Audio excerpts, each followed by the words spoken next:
Hello friends, welcome to the Data Science Lovers. This is our ninth video of the course Data Analysis with Python. In this video, we will cover the topic of range function.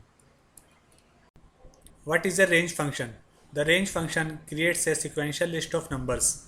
By default, the created list starts from 0 and this list ends at one value less than the specified numbers. And the list is by default incremented by 1.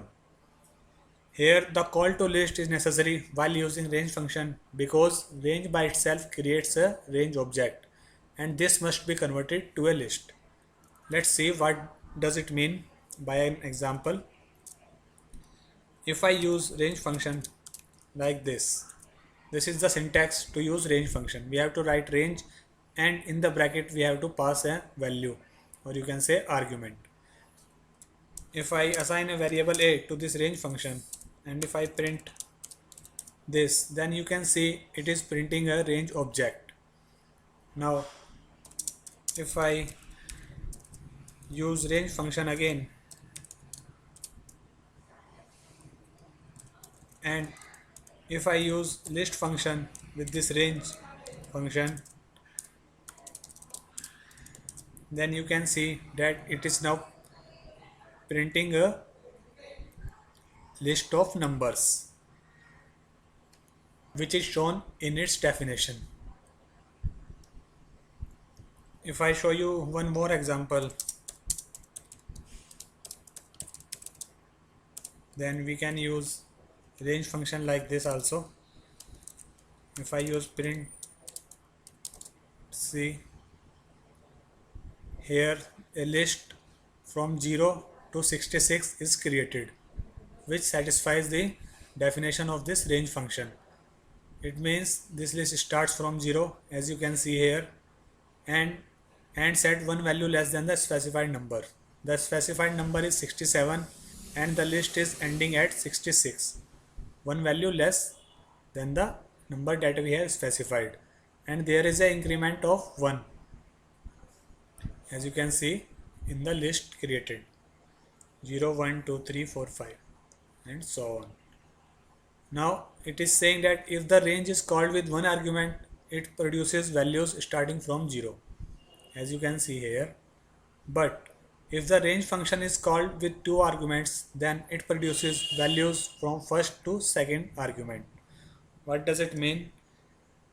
If I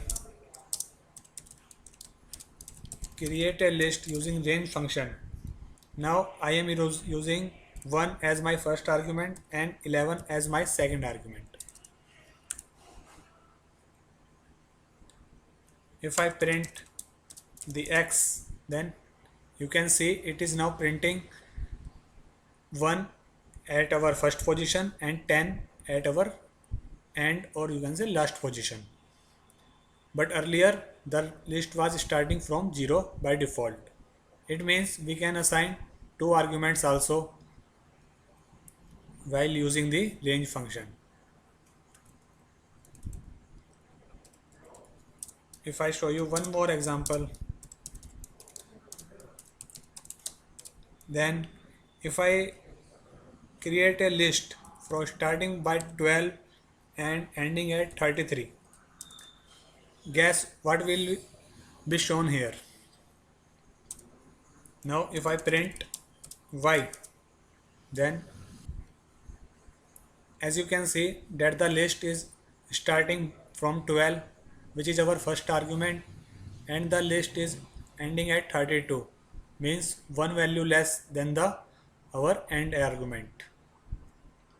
So this is how we can use range function to create a list with two arguments or by passing two arguments in the range function. You have to notice some points here, like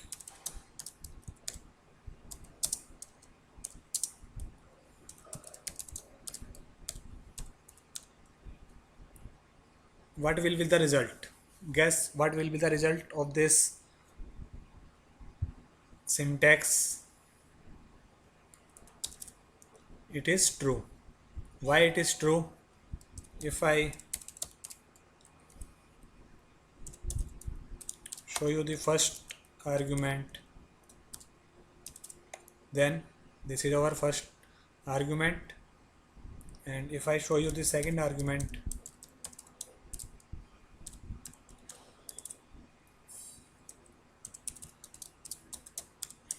this is our second argument. The output for this and output for this is same, so it is true.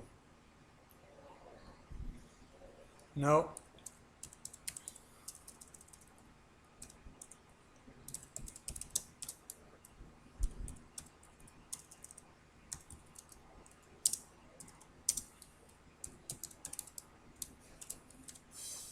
guess what will be the result of this syntax. The result is false. Why it is false? Because if you print the list and if you print the list with our second argument, which is 10, then you can see that these lists are not equal. Why these are not equal? Because the list is starting from 0 in both cases, but the end point is one value less than the argument that we have passed.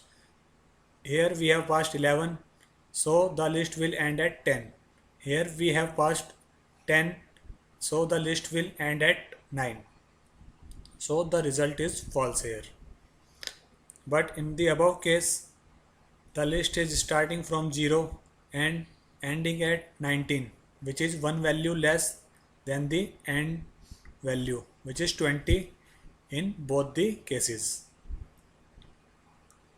We can also check the length of the list. To check length of the list, if I create a list using range function,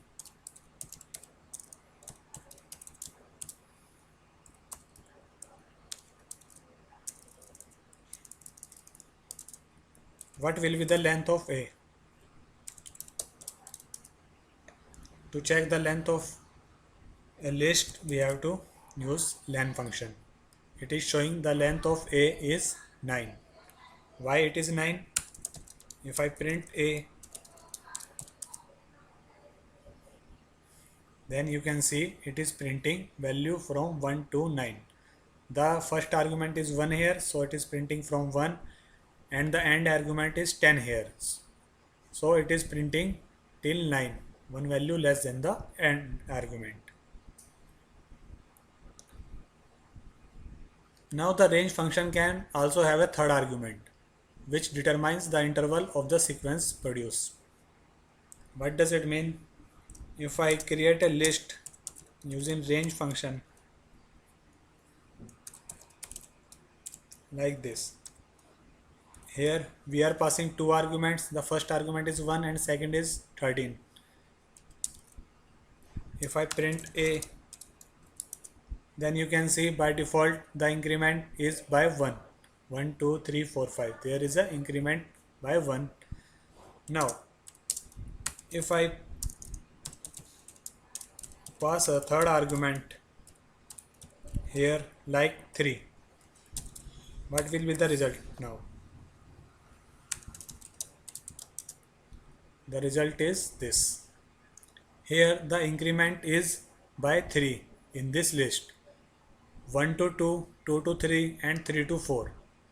So this is our second value of the list, and 4 to 5, 5 to 6 and 6 to 7 means there is an increment of 3 between two consecutive numbers. We can give increment of our choice in the list. If I create a list from 1 to 100 and if I give an increment of 10, and if I print it, then you can see that the list is created and the increment is by 10 between two consecutive numbers. So this is the basic about range function. More advanced features of range function will be covered in our another playlist of the course, which is advanced data analysis with Python. Guys, if you like the video of this course, then subscribe to our channel and share our videos, and you can also give feedback about this course in the comment section below.